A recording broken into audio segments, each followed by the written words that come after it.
Merci de votre fidélité. 20h sur la télévision Futur Média. Bonsoir à toutes et à tous. Bienvenue à cette principale édition. Les titres, c'est dans un instant. Koungheul sous le choc après l'assassinat de l'infirmier chef de poste de santé d'Arafat. Samba Diallo n'a pas survécu à l'attaque à main armée perpétrée par des malfaiteurs non encore identifiés. Toutes les activités au niveau des postes et centres de santé dans la région de Kaffrine ont été suspendues par Andegesem jusqu'à nouvel ordre. Aïssatou Sophie Gladima va passer sa première nuit à la maison d'arrêt des femmes à Liberté 6. L'ancienne ministre des Mines et de la Géologie a comparu ce matin devant la Haute Cour de justice. Elle a été emportée par l'audit de la gestion des fonds force Covid-19, notamment des irrégularités dans le financement d'une unité de traitement à Kédougou. Suspension temporaire de la commercialisation des oignons et pommes de terre pour les agro-industriels, une mesure prise pour permettre aux petits producteurs d'écouler leur production, une initiative bien accueillie par ces derniers. Vous les entendrez dans ce journal. Voilà pour les titres, le développement c'est tout de suite.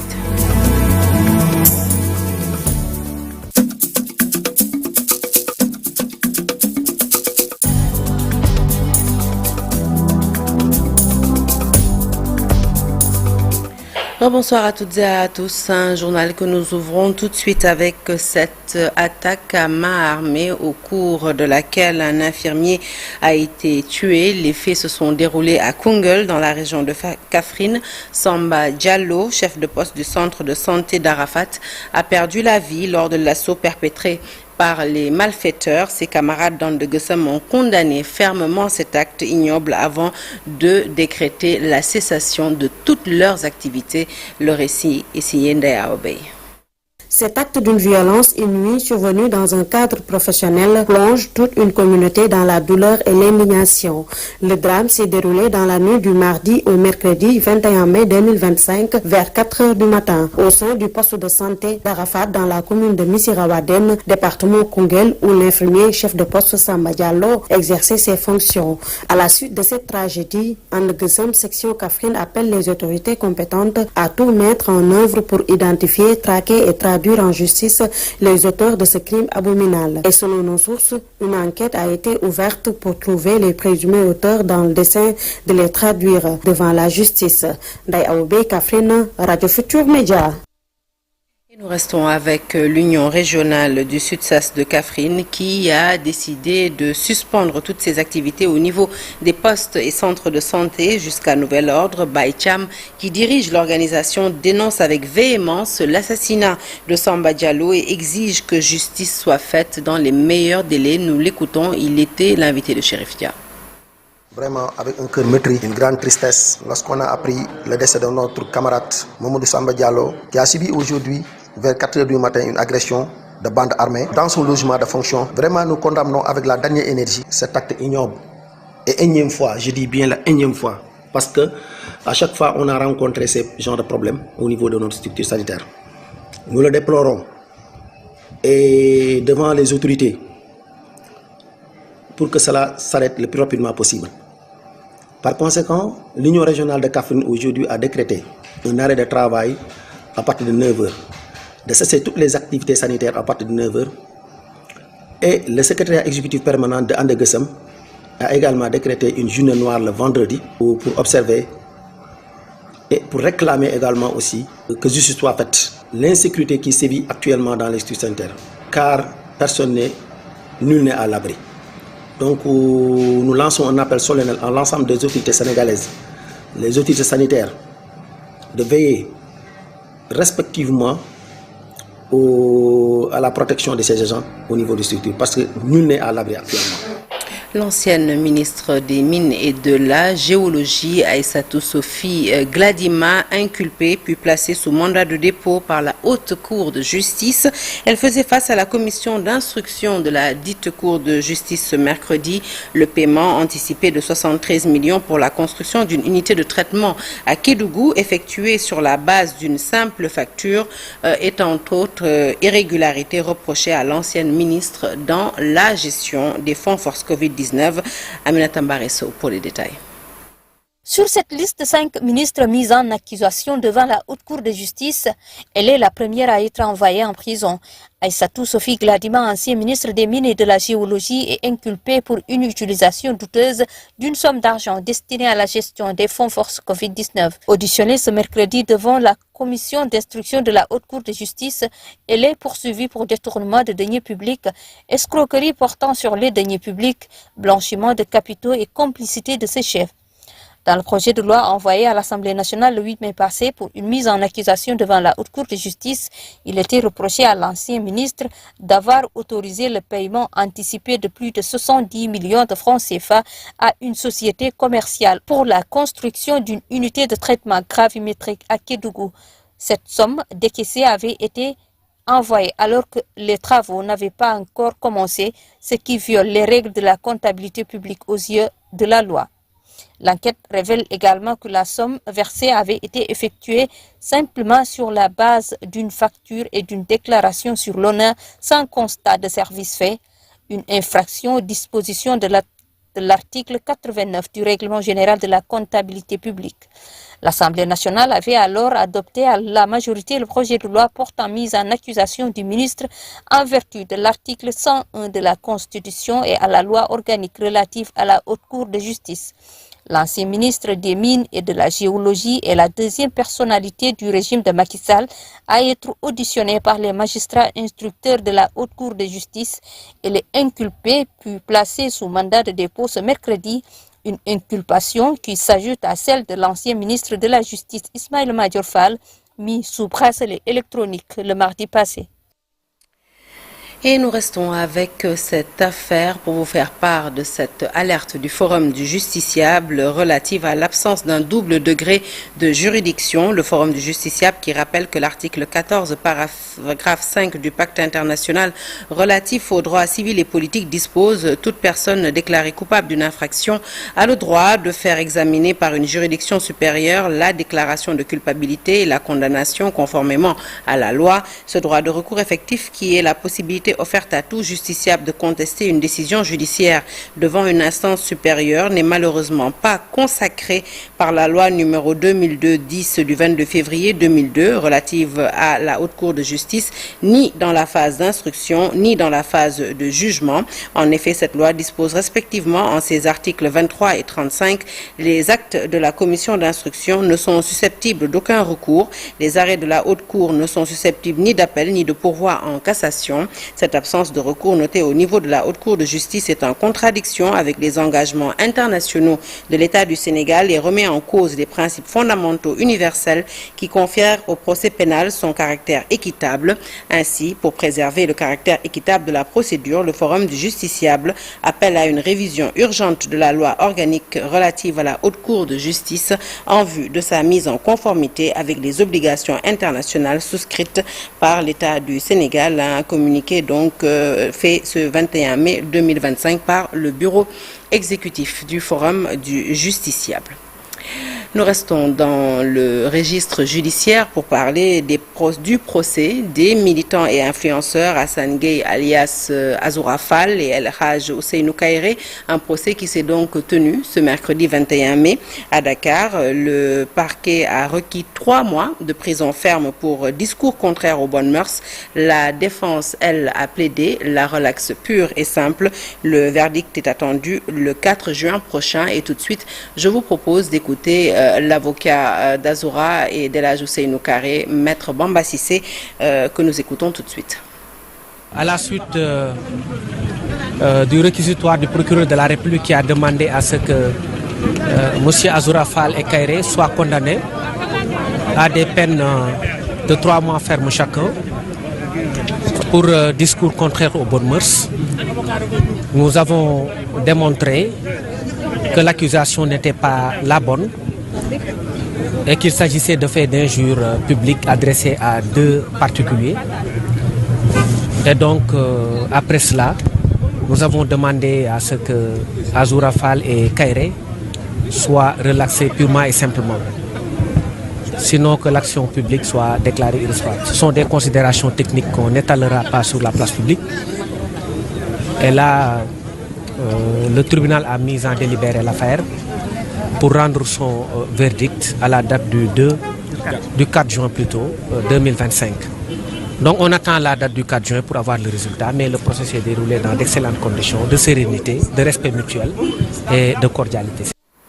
De l'actualité judiciaire, nous passons à l'actualité politique. Malgré son inscription dans la Constitution sénégalaise depuis le référendum de mars 2016, le statut de chef de l'opposition, toujours en attente d'être traduit dans la vie politique, arrivé lors des dernières présidentielles. Amadou Ba du parti Une Nouvelle Responsabilité se réclame tête de file de l'opposition, un statut que ne lui reconnaît pas une frange de son ancien parti, l'Alliance pour la République. Suivant ce sujet, il est signé Cheikh Diop. Le sujet refait surface. Il est même inscrit dans les TDR du dialogue sur le système politique. Il s'agit du statut du chef de l'opposition. Pourtant, le Sénégal l'a inscrit dans sa constitution depuis le référendum de mars 2016. Mais il est difficile de trancher, faute de critères de choix. Face à ce vide, la nouvelle responsabilité s'attribue le rôle. J'ai fait aujourd'hui qu'avec les résultats obtenus à la présidentielle et même aux élections législatives, Amadou Ba aujourd'hui se présente comme cette figure incontournable qui peut incarner avec beaucoup de responsabilité, beaucoup de maturité, beaucoup de sagesse ce statut du chef de l'opposition. Je pense que le dialogue, on va en parler, et je sais également que le président Macky Sall, qu'il avait institué naturellement, avait désigné le président Idrissa Seck comme chef de l'opposition parce que c'est lui-même qui était arrivé au second tour lors de l'élection présidentielle de 2019. La paire de Macky Sall, arrivée deuxième aux législatives, conteste les arguments du camp de Amadou Ba. C'est même ça l'important dans une démocratie, chacun peut revendiquer ce qu'il veut. Mais ce que je sais en revanche, c'est que le titre de chef de l'opposition n'est pas défini par des postures d'hier, mais le statut de chef de l'opposition s'incarne sur le terrain, dans la hardiesse que l'on met dans le combat contre la majorité actuelle, mais aussi dans le caractère intéressant et percutant des propositions que l'on fait et dans le positionnement de la force au sein de l'opposition sénégalaise. Ce n'est pas un titre, mais c'est quelque chose qui s'acquiert sur le terrain au jour le jour. Le candidat arrivé deuxième à la présidentielle est plus habilité à revendiquer le statut du chef de l'opposition, de l'avis de l'analyste politique Hassan Samb, qui revient sur les avantages. Le chef de l'opposition est quand même important, en cela que, comme l'ont fait certains pays, certainement le Mali, la Guinée, etc., c'est quelqu'un qui aura un statut, véritablement, quelqu'un qu'on écoutera, quelqu'un qui va représenter le Sénégal, quelqu'un qui aura une certaine aura et sur lequel, bien sûr, il faut compter pour des avancées démocratiques majeures. Il y aura des avantages et il faudra réfléchir au financement subséquent aussi des partis politiques. Le statut du chef de l'opposition est devenu un serpent de mer au Sénégal. Le sujet divise la classe politique, surtout l'opposition. Les participants au dialogue du 28 mai prochain ont entre autres mission de trancher le débat une bonne fois pour toutes. Allez, parlons consommation avec l'Agence de régulation des marchés qui a décidé la suspension temporaire de la commercialisation des oignons et des pommes de terre issus de certaines structures agro-industrielles. Une suspension qui entre en ligne de compte le 22 mai prochain et se prolonge jusqu'au 15 juin 2025. La mesure vise à protéger les petits producteurs afin que ces derniers puissent écouler leur production durant la fête de Tabaski qui approche à grands pas. Nous écoutons tout de suite Babacar Semben, c'est le DG de l'Agence de régulation des marchés. Il nous en dit plus au micro de Fatima Touré. Cette circulaire fait suite à une analyse qu'on a faite sur la situation du marché de l'oignon et de la pomme de terre en relation aussi avec les acteurs, que ce soit les petits producteurs, les agrobusiness et les commerçants. Nous avons constaté une situation de saturation du marché, il y a une sur-offre causant véritablement de fortes baisses de prix aux producteurs et par conséquence aussi des pertes post-récolte. À partir de ce moment, on était en tant que régulateur aussi, nous avons pris cette mesure-là pour permettre véritablement à ces petits producteurs-là de profiter de la fête de la Tabaski, qui, il faut le dire, c'est une période de forte consommation. Et cette mesure va permettre quand même d'écouler une bonne partie des stocks qui sont entre les mains des petits producteurs. Effectivement, aussi avec les agrobusiness, les assurances que nous mettons, c'est que le gouvernement du Sénégal, tant qu'il y a une production capable de satisfaire les besoins du marché, il n'y aura pas d'importation d'oignons ou de pommes de terre. Ça, quand même, je voudrais rassurer les agrobusiness dans ce sens-là, disant que la campagne va se poursuivre. Après la Tabaski, il y a d'autres fêtes religieuses qui sont devant nous et qui sont véritablement des périodes de forte consommation. Vous avez la Tamkharit, vous avez le Magal de Touba qui arrive, vous avez le Gamou, et c'est des périodes véritablement, nous on le souhaite vivement, que la production locale puisse couvrir ces périodes-là. Allez, destination à présent Bargny où s'est tenue une grande rencontre sur les migrations irrégulières. Bargny où des centaines de jeunes ont péri dans l'océan Atlantique en tentant de migrer vers l'Europe. Face à cette situation, un forum s'est tenu pour ouvrir le débat, recueillir les témoignages des familles endeuillées et proposer surtout des solutions concrètes afin d'offrir un avenir meilleur à la jeunesse locale. Le compte-rendu est signé Abdou Diouf Diagne et Ahmadou Bamba Samb. Le vent marin souffle toujours sur cette ville côtière, mais derrière ces vagues, des familles pleurent encore la perte de leurs enfants.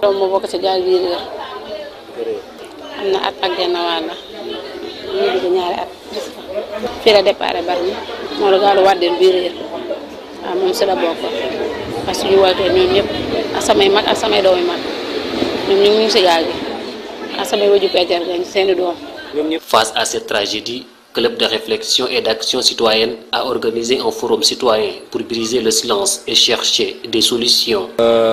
Il y a eu 3000 jeunes qui sont allés peut-être dans la mer.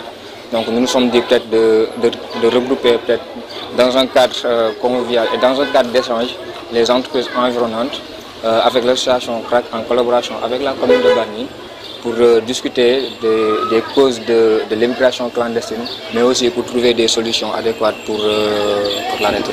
Les intervenants ont insisté sur les causes profondes: chômage, manque de perspectives, pression sociale. Ils préconisent comme solution le renforcement de la formation professionnelle et de l'entrepreneuriat local. Donc, pour les courant 2022, 2023, 2024, on a formé plus de 216 jeunes dans le département de Rufisque. Donc ces jeunes-là, on les a formés dans plusieurs corps de métiers, donc notamment la blanchisserie, notamment le pilotage de drones, le marketing, l'entrepreneuriat. En tout cas, là, plusieurs pose ongles, beauté, pose rêve, formés. Les conclusions issues de cette rencontre seront soumises aux décideurs pour la résolution de ce problème qui plonge aujourd'hui beaucoup de familles dans la détresse. Parlons à présent du collectif des sages-femmes et infirmiers d'État du département de Bignona qui a procédé à l'état des lieux de cette profession. Ce collectif pointe du doigt la vétusté de plusieurs bâtiments, l'insuffisance de matériel médical et roulant ainsi que la situation contractuelle infinie de plusieurs agents. Les membres de ce collectif ont fait face à la presse. C'était en présence de nos reporters Boubacar Diassi, Lamine Mandian qui se sont entretenus avec Omar Sané, porte-parole des infirmiers et sages-femmes. Nous l'écoutons. Par rapport à ce département de Bignona globalement, il y a des difficultés relatives en fait à la vétusté de certains postes de santé et de certaines maternités intégrées au niveau des postes de santé et même de certaines maternités isolées. L'État gagnerait à réhabiliter, voire même à construire certains postes de santé, y intégrer des logements. Ça va permettre la prise en charge précoce des patients qui viendront au niveau de ces infrastructures. Nonobstant les infrastructures, il y a le plateau technique. Le plateau également laisse à désirer. Parfois, il y a manque d'ambulance, il y a manque de motos. Parfois, il y a manque même de certains matériaux, certains dispositifs qui accompagnent la prise en charge au niveau poste de santé. L'autre aspect, c'est les ressources humaines. Aujourd'hui, on se rend compte qu'il y a plusieurs, en tout cas, prestataires, infirmiers, assistants infirmiers ou sages-femmes qui sont en fait des contractuels.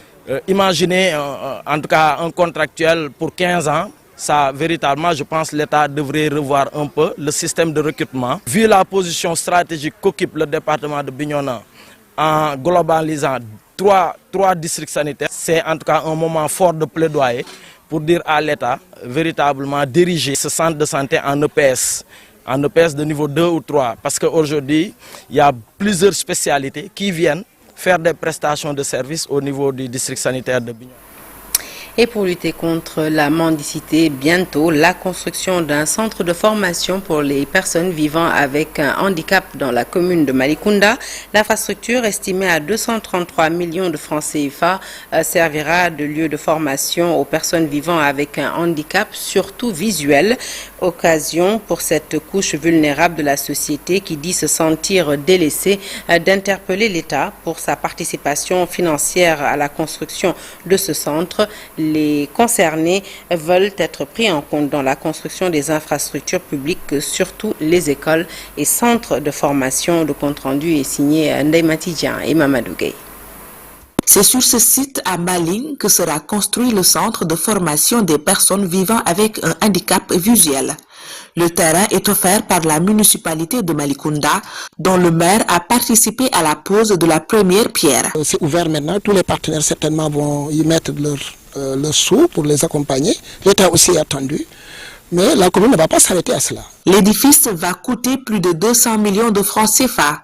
Seynabou Ndiaye espère que cette infrastructure moderne va participer à la réduction de la mendicité. Nous allons mettre en place des salles de formation, des salles vraiment accessibles pour l'informatique, ne puisse pas tendre la main, qu'on ne puisse plus voir cette communauté de personnes handicapées à travers les rues. Révolution qui va impacter positivement le quotidien des bénéficiaires. En tout cas, les centres comme celui-ci constituent, comme vous le dites, une aubaine, une bouffée de sauvetage à l'endroit des personnes handicapées visuelles qui ont su démontrer à suffisance leur capacité, leurs compétences, en dépit des moyens limités qui leur sont offertes. La mairie de Malicounda annonce d'autres projets. Il y a une autre association de personnes non-voyantes qui m'a saisi aussi pour solliciter 600 mètres carrés pour habiter un terrain de sport,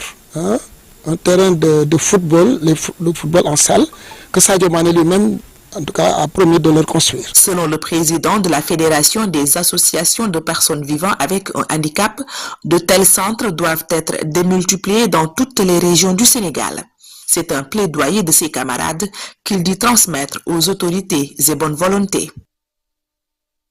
À Saint-Louis, cette sollicitation des boutiquiers et détaillants, ils demandent au gouvernement d'être plus indulgent à leur égard. Pour les membres de l'association des boutiquiers de la vieille ville, eh bien, il y a parmi eux de nombreux membres qui peinent à payer le loyer face à la situation difficile qu'ils traversent depuis quelques mois. Eh bien, les membres de cette association ont demandé aux autorités de les accompagner, mais surtout à terme de résoudre le problème du chômage au niveau de la vieille ville. Le point, c'est avec Ousseynou Diop et Habib Seck. Pape Diop est le président de l'association des boutiquiers de Saint-Louis. Beaucoup de membres de cette association ont reçu la visite des agents des impôts ces derniers jours. Une situation difficile selon lui. Saint-Louis, certains boutiquiers souffrent à cause de la fiscalité. Certains ne connaissent pas les réalités et ne peuvent pas faire de déclaration. Les agents des impôts viennent faire l'inventaire et ils imposent des sommes colossales aux boutiquiers. Vraiment, c'est très dur et nous pensons qu'il faut des discussions entre les différentes parties. Ibrahim Lo et Sada Sow jugent le paiement des patentes normales. Toutefois, ils appellent les autorités à accompagner davantage certains boutiquiers qui peinent à payer le loyer à cause des difficultés. En général, les boutiquiers paient plus cher s'ils n'ont pas fait de déclaration. Mais avec la déclaration, c'est plus simple. Nous payons la patente. Ça, c'est très normal. Mais il faut aussi que l'État accompagne certains boutiquiers. Ils souffrent actuellement et le prix de la location a grimpé dans beaucoup de localités. Les boutiquiers de Saint-Louis demandent au gouvernement de discuter avec tous les acteurs pour trouver définitivement des solutions. Le président de l'association des boutiquiers de Saint-Louis a aussi rappelé au gouvernement l'urgence qui est selon lui la résolution du chômage qui sévit dans le pays. Beaucoup de jeunes n'ont plus d'espoir. Les autorités doivent les accompagner. Les boutiquiers de Saint-Louis veulent des négociations sérieuses avec le président de la République et le Premier ministre Ousmane Sonko. On paye beaucoup d'argent ces temps-ci. Actuellement, dans beaucoup de localités du pays, les agents des impôts ont rendu visite aux boutiquiers, une situation qui a provoqué la colère de la Fédération nationale des boutiquiers. À Touba, dans un contexte où la souveraineté économique est érigée en priorité nationale, l'université Cheikh Ahmadoul Khadim s'apprête à franchir une étape majeure avec la création d'une ferme agricole à Kelel Diop, étendue sur 100 hectares, déjà clôturée et disposant d'un forage. Cette infrastructure offerte par le khalife général des Mourides va contribuer à la formation pratique des étudiants. Lors d'un atelier, le projet de partage a été présenté devant les représentants des ministères de l'Agriculture, mais aussi de l'enseignement supérieur. Nous les écoutons au micro de Pape Mbaïchaou et Talassamba. L'université Cheikh Ahmadoul Khadim poursuit son engagement en faveur du développement local et de la formation pratique de ses étudiants. Elle va disposer d'une ferme agricole intégrée construite sur une superficie de 100 hectares. La ferme agricole qui a été mise à la disposition du complexe de l'université Cheikh Ahmadoul Khadim par le khalife général des Mourides. C'est une superficie de 100 hectares située à Kelel Diop, à 9 km de Touba, qui a été entièrement clôturée et sécurisée et dotée d'un forage, qui sera une ferme d'apprentissage pour les étudiants de l'université Cheikh Ahmadoul Khadim, mais aussi nos partenaires des autres universités sénégalaises et centres de recherche.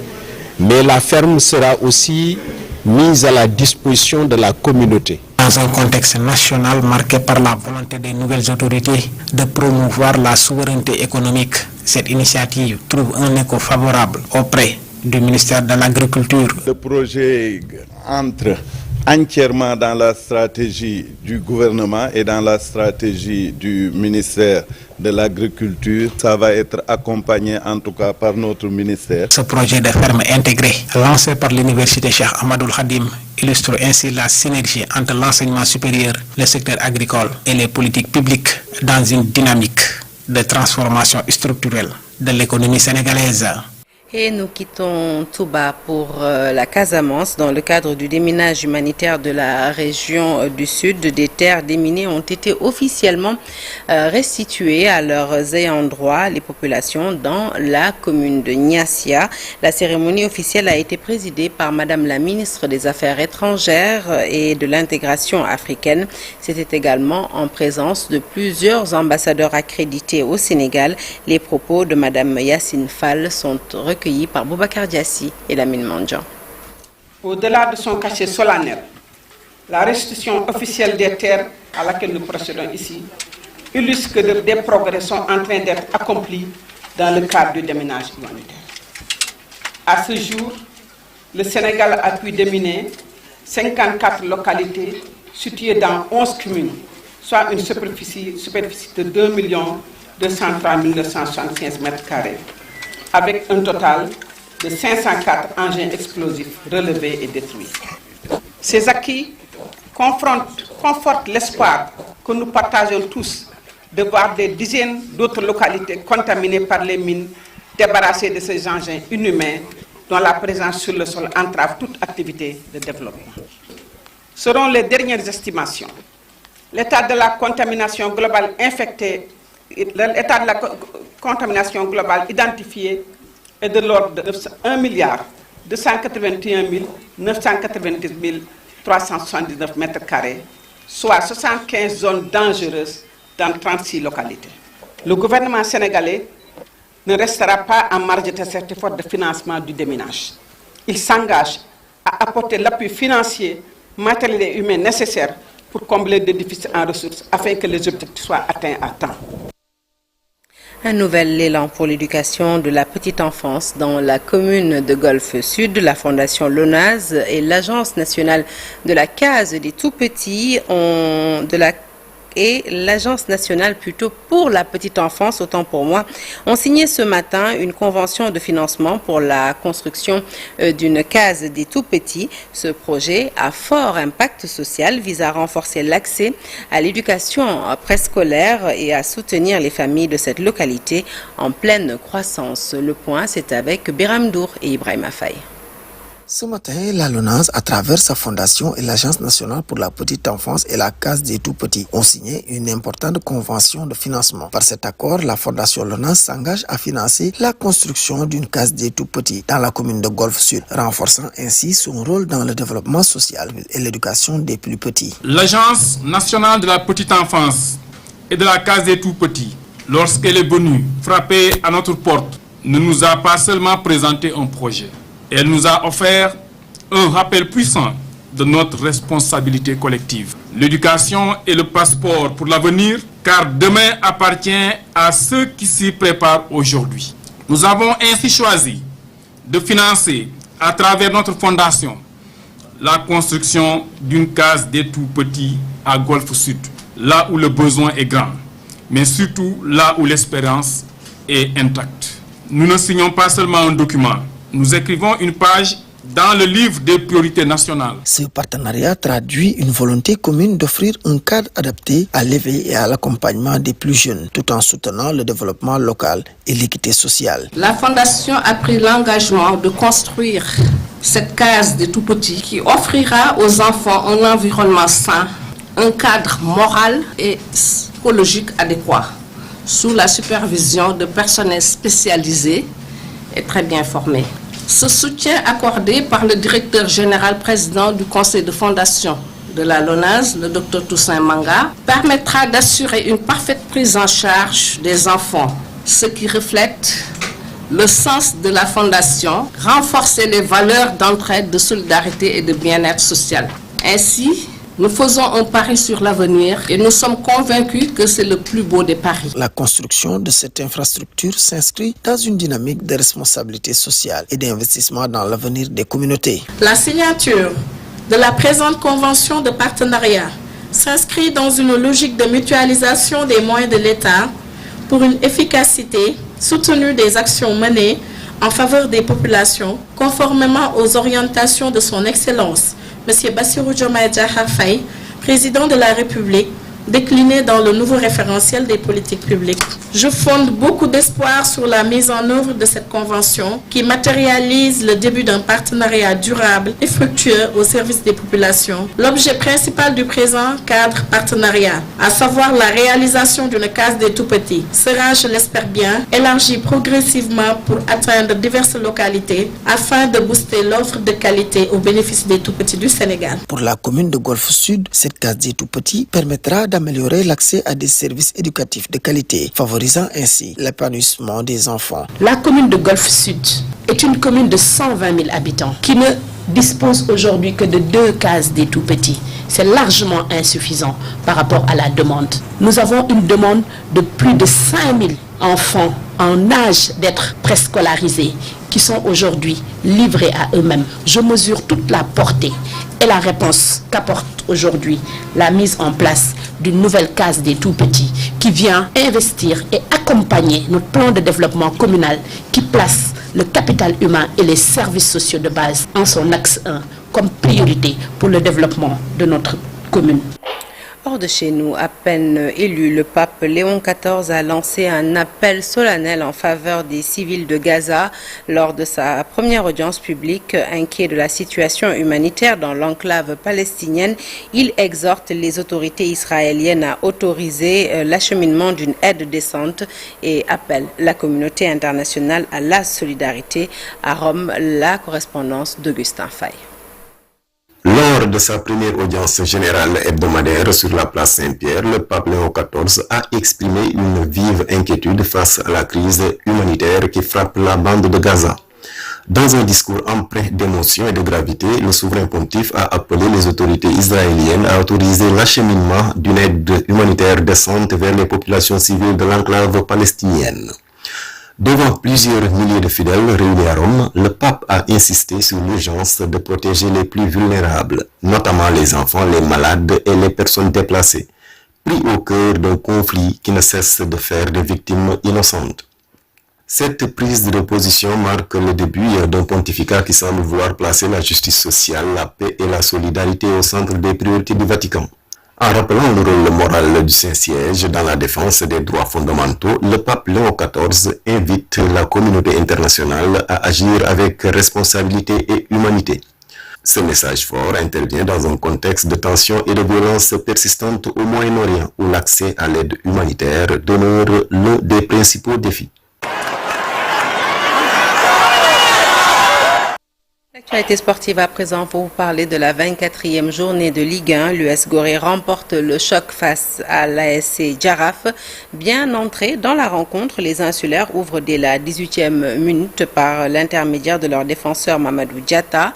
C'est l'unique but de la rencontre. Jaraaf a essayé de revenir au score en vain malgré quelques opportunités. Pour l'US Gorée, nouveau leader avec 3 points d'avance sur sa victime du jour, eh bien c'est un pas vers le titre, même si l'entraîneur Ali Mal préfère encore botter en touche. Nous l'écoutons au micro de Cheikh Salibou Diarra. Je viendrai ici, ils vont m'attaquer. Moi je le dis, moi je vais essayer de vous contrer d'abord ce que j'aurai. Donc c'est très bien, on a pu marquer. Après on les a gênés. C'était simple, bien défendre, aussi bien amener le ballon. Parce qu'à un moment donné, ils ont bien amené le ballon, mais aussi on a bien récupéré le ballon pour en faire bon usage. Mais seulement ce que je regrette aussi, que cette deuxième mi-temps, on n'a pas pu encore créer plus d'occasions, parce que ce sont des matchs qui seront comme ça, des matchs très difficiles, matchs de fin de saison. Donc, je félicite le Jaraaf. Est-ce que vous pouvez dire que l'US Gorée ne peut plus se cacher, bien parti pour... Moi, je voulais toujours dire, moi je joue au championnat, donc rien n'est encore joué, il reste 18 points, donc on va continuer à travailler, nous sommes premiers. Il y a quelques minutes, le Jaraaf était premier avant, donc peut-être c'est un championnat qui est très bizarre, le championnat sénégalais. Dans un coin de la tête des dirigeants, moi dans la tête de Alima, l'entraîneur, je joue match par match, après on va voir. Fin de ce journal, merci de l'avoir suivi. L'actualité se poursuit sur toutes nos plateformes digitales. Restez avec nous tout de suite, la seconde partie de Soir d'Info.